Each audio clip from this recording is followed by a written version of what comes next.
Good morning. Welcome back to the John Fredericks Show, Common Sense for the Commonwealth. It's May 6th.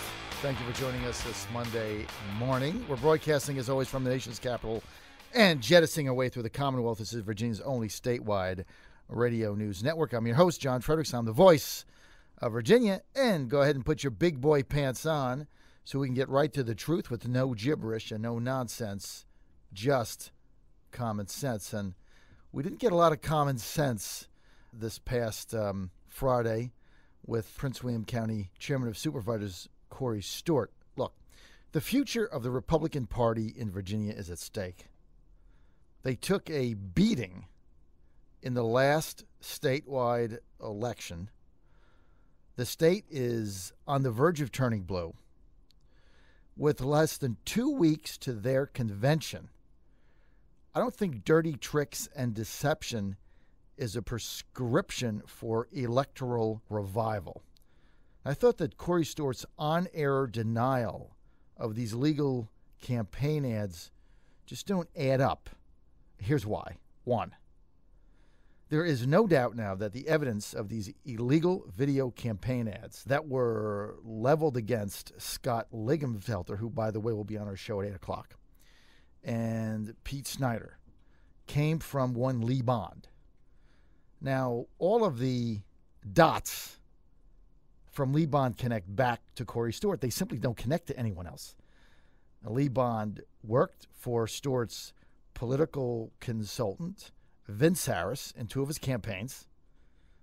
Connection 1. Then, Lee Bond shows up as an employee in Prince William County in the television and video department, and worked there up until this past spring, I believe the end of March.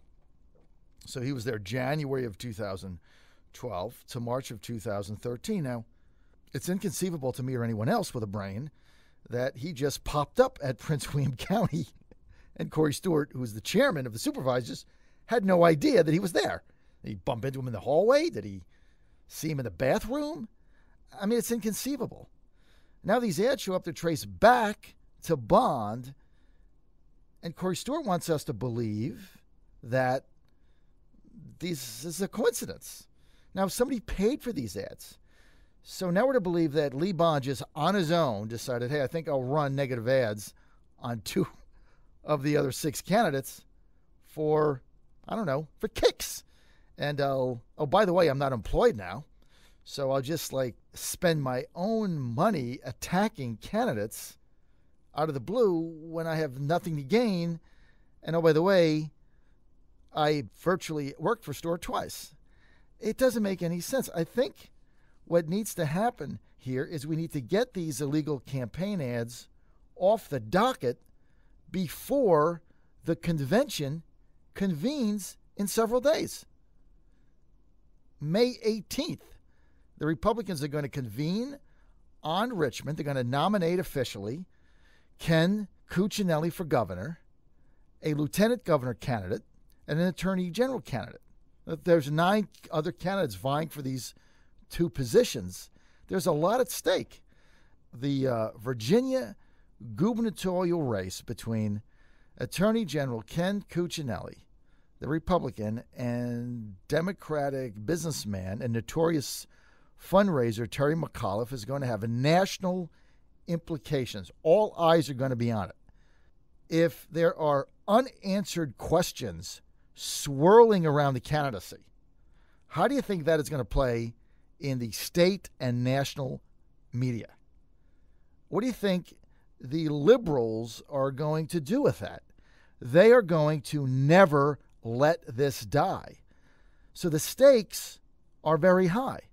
Now, what we have to do is to get to the bottom of this and put it to bed before that convention. So the denials of Stewart, they're just very suspect here. And I don't have evidence that he exactly was behind it, but certainly there's no evidence to the contrary. And everything does point in the direction right now of Corey Stewart. I mean, the other damning thing here is, as campaign finance lawyer, veteran lawyer Jim Riley has uncovered in his investigation, when the push emails were sent out to disseminate these negative video ads on Lingenfelter and Snyder, well, one of the emails apparently was from a Jim Riley contributor who no other candidate had that email but Corey Stewart, or the Corey Stewart campaign for lieutenant governor. So then the fact says, well, how did they get that email? Well, they had that email, and so that's where the video shows up, comes to that email. So now what Jim Riley contends is it either is conclusive evidence that the Stewart campaign for lieutenant governor was involved, or it's the Wiener excuse, which is basically somebody hacked in to my database and I didn't know anything about it. Or Stewart doesn't know anything about it, but it was organized by his campaign. Either way, it doesn't make any sense. Now, I called today for Corey Stewart to publicly come clean, apologize to Scott Lingenfelter, apologize to Pete Snyder, and come clean. And if he was part of this, or his campaign people were part of this, fire them, but come clean. I'm also going to call for Lee Bond to come on our show. We are trying to contact Lee Bond.